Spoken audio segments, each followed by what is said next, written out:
On December's greedy face appeared. Now, when Boli's father, he has kept 5,000 money to December's feet. जब वो क्या करता है, डिसम्बर्स के फीट में 5,000 रख देता है, उसके बाद जो डिसम्बर्स का ग्रीड फेस होता है, इट मीन्स लालची फेस, वो क्लियरली दिखाई दे रहा था. His triumphant smile, it was the feeling because he was win that battle. ऐसा लगता है कि वो मानो जीत गया हो.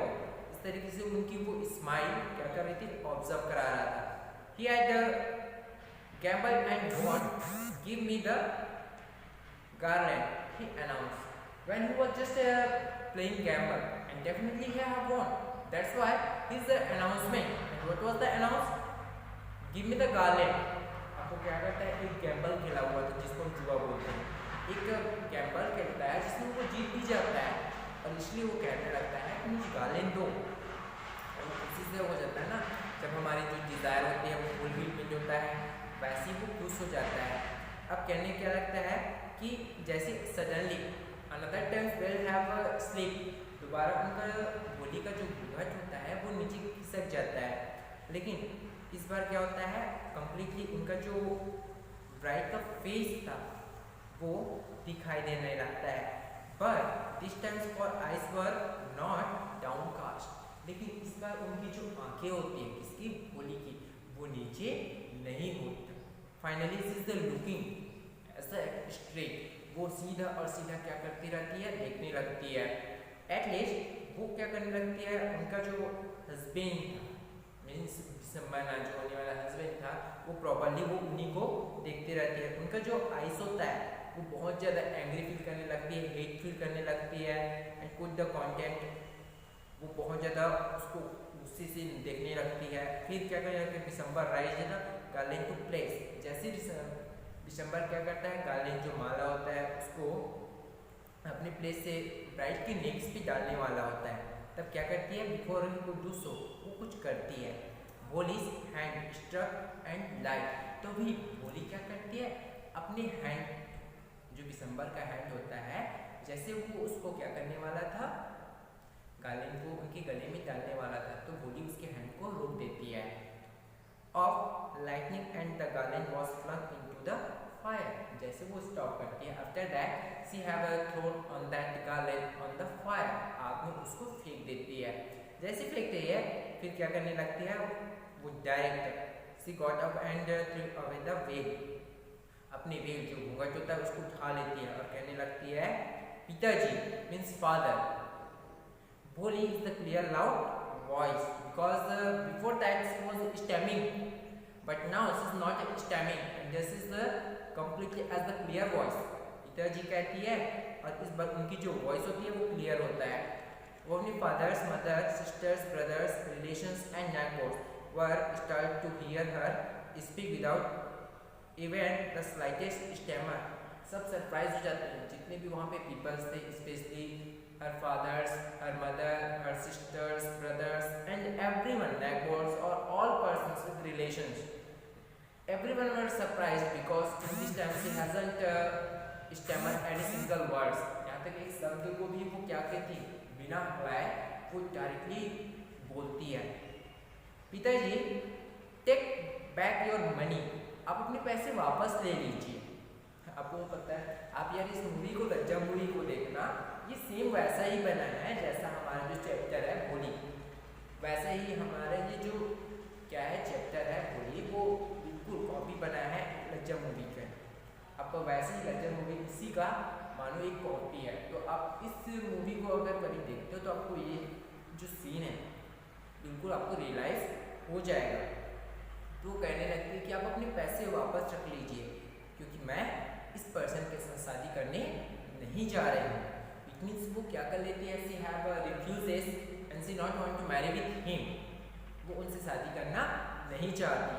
रामलाल क्या हो जाता है, वो थंडरस्ट्रक हो जाता है, वो सरप्राइज हो जाता है, पूरी तरीके से अचंभित हो जाता है. जो क्या होता है, जितने भी गेस्ट आए हुए होते हैं सब वो धीरे धीरे स्प्रिंग करने लगते हैं, धीरे धीरे बात करने लगते हैं कि सो सेमलेस, बहुत शर्म की बात है, सो अगली एंड सो सेमलेस, बेशर्म है और बहुत ज़्यादा क्या है, भद्दी है, ऐसे अगली है, फिर भी ऐसा होता है ना, जिसको फर्क पड़ना चाहिए उसको फर्क नहीं पड़ता, लेकिन देखने वाले लोगों को क्या लगता है, उस बात की ज़्यादा बोरी रहती है। ये दुनिया का ही क्या है कि रूल्स है कि जो नेक बोर्स होते हैं उनको ज़्यादा प्रॉब्लम्स होती है। बड़े फैमिली मेम्बर्स ये सब चीज़ें तो क्या करेंगे, वो आपका हेल्प करेंगे, बट फैमिली से ज़्यादा जो प्रॉब्लम्स होता है वो नेक बोर्स और देखने वालों को होता है। वैसी होली के साथ होता है कि क्या करते हैं, उनको कहने लगते हैं कि देखो कितनी अगली है, फिर भी कैसे बेसमझ ऐसी बात कर रही है, ओली आर यू क्रेजी। अब उनके फादर चिल्ला के बोलते कि तुम पागल हो, अगर तुमने क्या कर दिया, डिसग्रेस, ऐसा अपमान कर दिया तो तुम्हारी फैमिली का क्या होगा, क्या तुम अपनी फैमिली का अपमान करना चाहती हो, have you regard for an इज्जत। तो अगर ऐसा क्या कि कभी तुम अपनी फैमिली की इज्जत भी नहीं चाहती, अगर क्या करोगे, सिक्योर इज्जत, इज्जत को संभाल के रखो। अब इज्जत यहाँ पे क्यों बताया गया है, भोली को इज्जत मतलब जो हमारा ऑनर होता है, हमारा सम्मान होता है, उसके बारे में किया गया है, for the sake of your इज्जत से भोली। भोली कहते हैं उनके फादर्स को कि आप अपनी इज्जत को संभाल के रखिए पापा। तो इज्जत का मतलब क्या है, दैट इज द टर्बन, जो हमारा क्या होता है, हमारा ऑनर होता है, रिस्पेक्ट होता है। उनको बताया गया है कि I was willing to marry the lamp old man, इस तरीके से लैम्प ओल्ड पर्सन के साथ मैं शादी नहीं कर रही हूँ। I will not have such a being greedy and the contemptibly forward is my husband. वो ये नहीं चाहेगी कि कभी भी उनकी जो हस्बैंड हो वो एक लायर हो या फिर एक फॉरवर्ड, जिसको हम क्या बोलते हैं, झूठा या फिर मक्का, ऐसे पर्सन के साथ वो शादी करने, या फिर जो लालची हो, इस तरीके से पर्सन के साथ वो शादी करने नहीं जा रही है, नहीं जाएगी। अब बताना है आई वॉन्ट, मैं नहीं करना चाहती, मैं नहीं करना चाहती, मैं नहीं करना चाहती, इस तरीके से वो क्या करने लगती है, कहने लगती है। फिर जो क्या होता है, बहुत व्हाट अ सेमलेस गर्ल, कितनी बेशर्म है, अब वो कहने लगते हैं we all thought was the harmless dumb cow, हम लोग को लगता था एक दिन से वो क्या है, is just like as the cow and that cow has the dumb cow, कि वो एक गूंगी काउ जैसी है जो बोलती नहीं है, बट ये तो बहुत बेशर्म गर्ल है।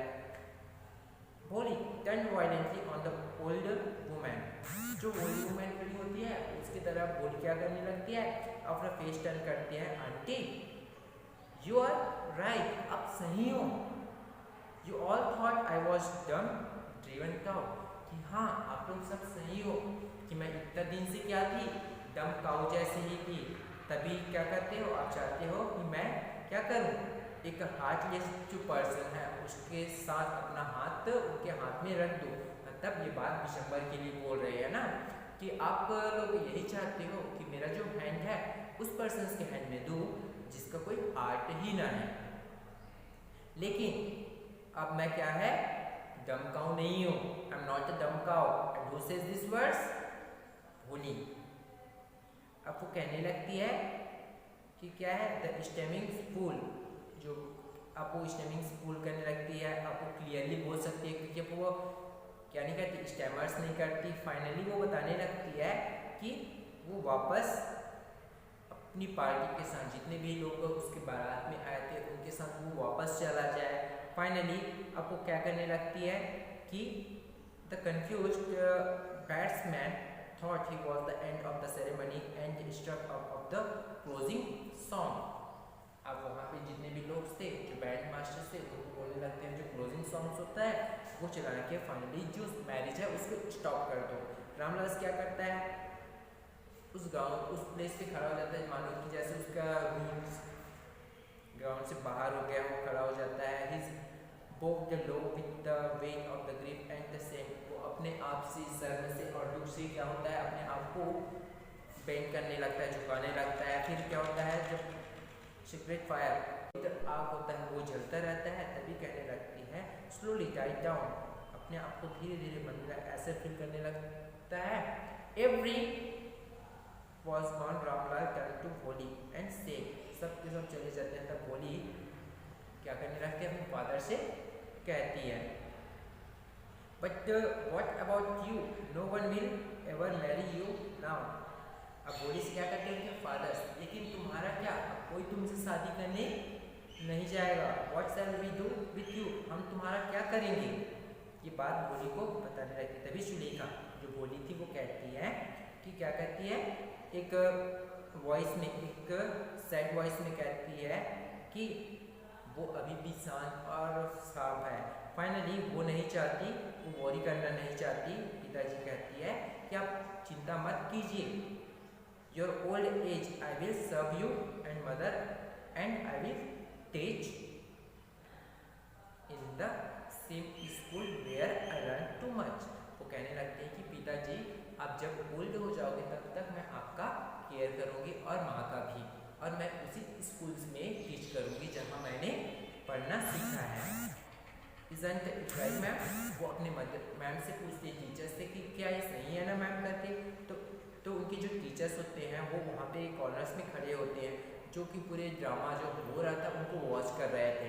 फाइनली कहने लगते हैं कि हाँ बोली, ऑफ कोर्स सी रिप्लाइड। और ये रिप्लाई कौन करती है? उनकी मदर, उनकी जो मैम होती है वो उनको रिप्लाई करती है कि हाँ बोली, यू आर डेफिनेटली राइट। और ये सब चीज़ क्या होने लगता है, उनकी आइज पे वो स्माइल दिखाई देने लगता है, और उनकी आइज पे जो क्या होता है, सेटिस्फेक्शन होता है, वो शो करने लगता है। Finally that an artist feels and contemplating the temptations of her masterpiece. जैसे एक आर्टिस्ट क्या होता है, अपना मास्टरपीस बनाने के बाद जो हैप्पीनेस उसके माइंड में होता है, वैसे ही अभी फीलिंग्स होली और उनकी टीचर की हो रही थी। So I hope you understand this chapter. Now our chapter Holi have finished here. If you have liked, so please like and share with